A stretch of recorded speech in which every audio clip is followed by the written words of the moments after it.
to ensure everything was functioning properly. These inspections were typically scheduled during off-peak hours, or when rides were temporarily shut down for maintenance purposes. On this particular afternoon, William was conducting what should have been a routine inspection of the Orient Express roller coaster. The standard protocol required that all ride operations cease completely before any maintenance personnel entered the restricted areas around the track. Multiple safety procedures were in place to prevent exactly the type of accident that was about to occur, including communication systems between ride operators and maintenance staff, physical lockout procedures for ride controls, and clearly marked boundaries that separated operational areas from maintenance zones. The Orient Express continued to operate normally, with trains full of passengers completing their circuits through the various inversions and high-speed sections of the track. The ride operators in the control booth maintained their standard monitoring procedures, watching for any irregularities in the ride's operation while managing the loading and dispatching of successive trains. The mechanical systems functioned exactly as designed, with block zones and safety sensors ensuring that trains maintained proper spacing and operated within safe parameters. Something went catastrophically wrong with the communication and safety protocols that should have prevented any maintenance worker from entering a restricted area while the ride remained operational.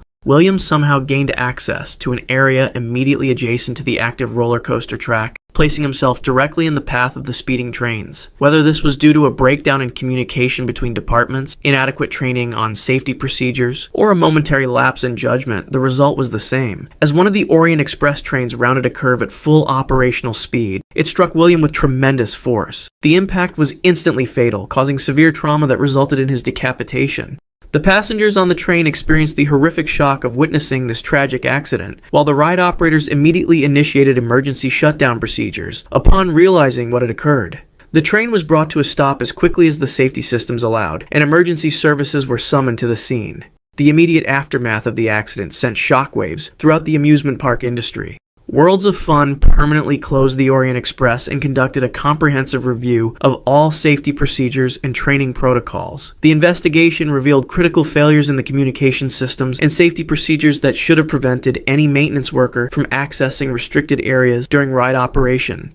Criminal charges were considered, though the focus ultimately shifted to implementing systematic changes that would prevent similar tragedies. The incident led to industry-wide reforms in maintenance safety protocols, including mandatory lockout-tagout procedures, improved communication systems between departments, and enhanced training requirements for all personnel working in proximity to operating rides. William Heathcote's death became a catalyst for fundamental changes in how amusement parks approach worker safety, establishing standards that continue to protect maintenance personnel today. Sarah Guillard-Guillot. On June 29, 2013, fans of Cirque du Soleil watched in horror as a performance